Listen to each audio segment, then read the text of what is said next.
पर ही अगर हम विभिन्न अक्षांशों पर जाएं, अलग अलग जगहों पर जाएं, तो भी गुरुत्वीय त्वरण में बदलाव आता है, उसको समझेंगे। तो पृथ्वी तल पर ही अलग अलग स्थानों पर गुरुत्वीय त्वरण का मान अलग अलग होना, ये दो कारण होते हैं इसके। नंबर एक है पृथ्वी का आकार। तो पहले हम लोग पृथ्वी के आकार के कारण विभिन्न अक्षांशों पर या विभिन्न स्थानों पर गुरुत्वीय त्वरण जी में परिवर्तन देखें। तो पहला पॉइंट है पृथ्वी के आकार के कारण, पृथ्वी के आकार के कारण। अब अभी तक हम लोगों ने जो पढ़ा था वो पृथ्वी तल से ऊपर जाने पर पढ़े थे, पृथ्वी तल से नीचे जाने पर पढ़े थे। अब हम लोग पृथ्वी तल पर ही अगर हम अलग अलग स्थानों पर जाते हैं तो गुरुत्वीय त्वरण का मान बदल जाता है। तो किस प्रकार बदलता है, उसके दो कारण हैं। एक तो है पृथ्वी का आकार। तो पृथ्वी हम लोगों ने अभी ये मान लिया था कि पृथ्वी गोल है, परंतु वास्तविकता में पृथ्वी गोल नहीं है। पृथ्वी ग्लोब के टाइप की है, बीच में ध्रुवों पर दबी हुई है और विषुवत रेखा पर या भूमध्य रेखा पर थोड़ी चिपटी है, लंबी है, उसकी लंबाई ज़्यादा है और ध्रुवों पर कम है। तो यहाँ पर हम लोग पृथ्वी को इस तरह से बनाएंगे। ये हो गया, ये तो विषुवत वृत्त हो गया आपका, ये भूमध्य रेखा हो गई, और ये ध्रुव हो गए, ये नॉर्थ पोल हो गया, और ये साउथ पोल हो गया। ये पृथ्वी का केंद्र हो गया। तो अब हम लोग पृथ्वी तल पर जो गुरुत्वीय त्वरण की फार्मूला पढ़ते हैं, G इक्वल होता है कैपिटल G m/i²।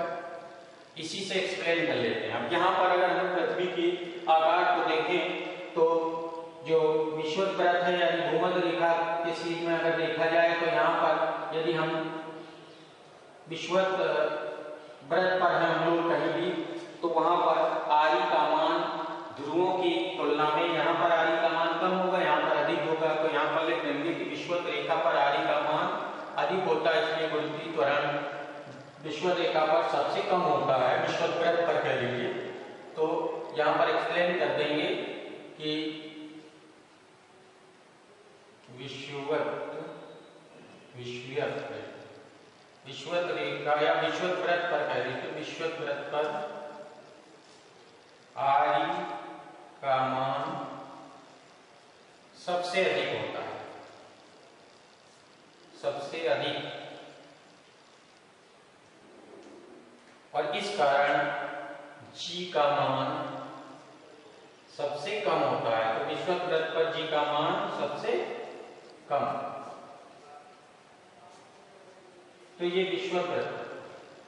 अब हम लोग ध्रुवों पर देखें, तो ध्रुवों पर देखा जाए,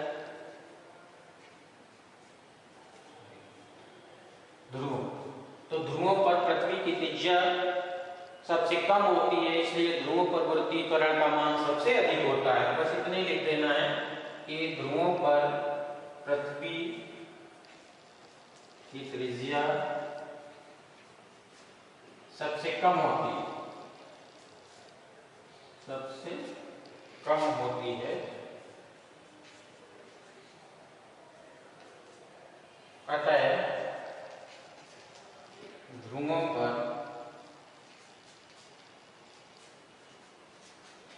G का मान सबसे कम होता है।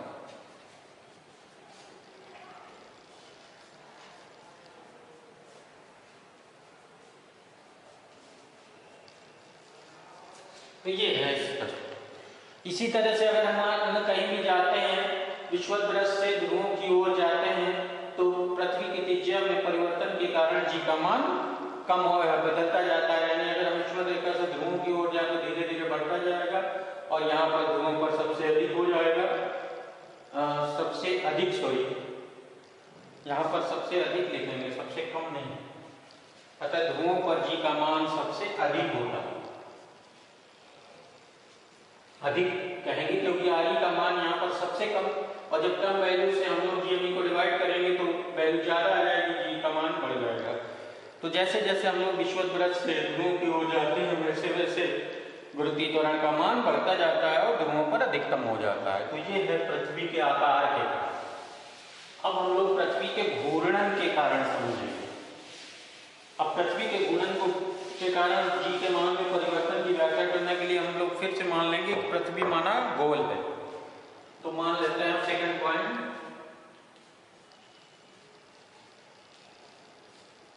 पृथ्वी के घूर्णन के कारण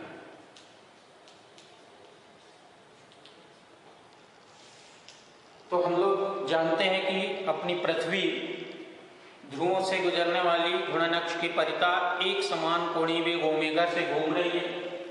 एक 24 घंटे में एक चक्कर पूरा कर लेती है। तो यहाँ पर जो पृथ्वी का जो कोणीय वेग है ओमेगा इक्वल होता है 2π/24 रेडियन पर आवर में हो जाएगा। ये रेडियन पर आवर 24 घंटे में एक राउंड घूम लेती है। तो पृथ्वी लगातार घूर्णन अक्ष के परितः घूमने में लगी है। ये हो गया नॉर्थ पोल, ये हो गया साउथ पोल और ये हो गया घूर्णन अक्ष। ये घूर्णन अक्ष और घूर्णन अक्ष में ये इस तरह से पृथ्वी घूमने में लगी है कोणीय वेग ओमेगा से। ये हो गया आपका विषुववृत्त या भूमध्य रेखा हो गई। ये हो गया केंद्र, पृथ्वी का केंद्र हो गया। अब हम लोग अगर कोई वस्तु पृथ्वी तल पर रखी है तो वह भी पृथ्वी के साथ साथ घूर्णन अक्ष के परितः वृत्तीय गति करती है। तो जब कोई वस्तु वृत्तीय गति करती है तो उसे अभिकेंद्र बल की आवश्यकता होती है। अब यहाँ पर अभिकेंद्र बल जो है, किसी भी वस्तु को अभिकेंद्र बल उसके ही भार से प्राप्त होता है, तो इसलिए उसके भार में थोड़ी सी कमी आ जाती है। तो मान लेते हैं कि कोई वस्तु लैम्डा डिग्री लैटिट्यूड पे रखी है, लैम्डा अक्षांश पर रखी है, ये लैम्डा हो।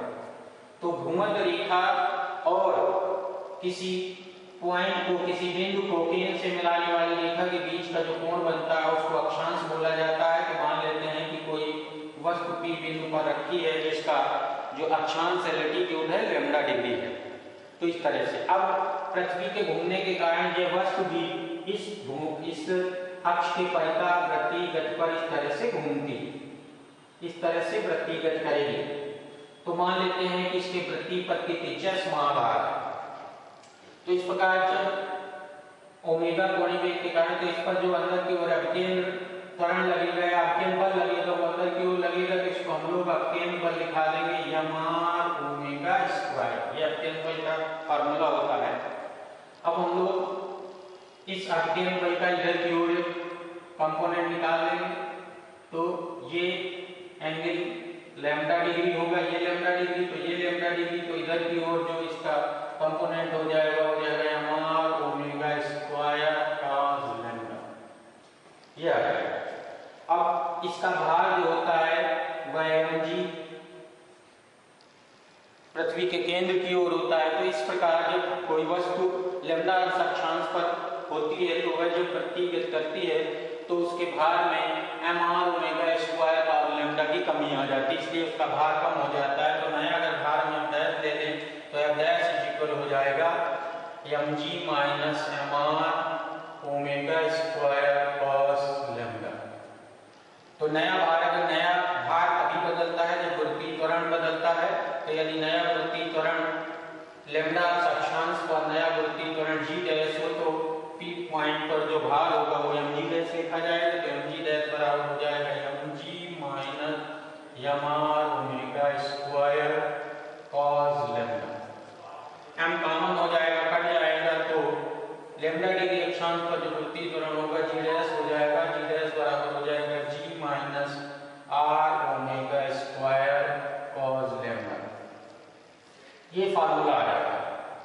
अब अगर हम इस स्मॉल r को पृथ्वी की त्रिज्या r के टर्म में लिखना चाहें, पृथ्वी की त्रिज्या r होती है, तो पृथ्वी की त्रिज्या r निकालने के लिए हम लोग यहाँ पर cos लैम्डा, ये लैम्डा हुआ, ये लैम्डा हुआ, क्योंकि ये अल्टरनेट एंगल है, एक अंतर कोण है, तो यहाँ पर cos लैम्डा रखा जाएगा। तो cos लैम्डा इक्वल हो जाएगा small r upon capital R। तो स्मॉल r इक्वल हो जाएगा R इंटू cos लैम्डा। तो इस स्मॉल r का मान हम लोग यहाँ रख देंगे।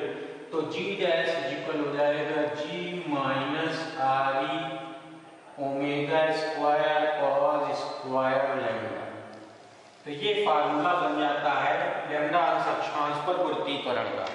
तो इस प्रकार g में R omega square cos square lambda घट गया है, तो इसलिए ये जो वैल्यू आएगी वो g से कम आएगी, यानी वृत्तीय त्वरण का मान लैम्डा का मान बढ़ने पर धीरे धीरे घटता जाएगा।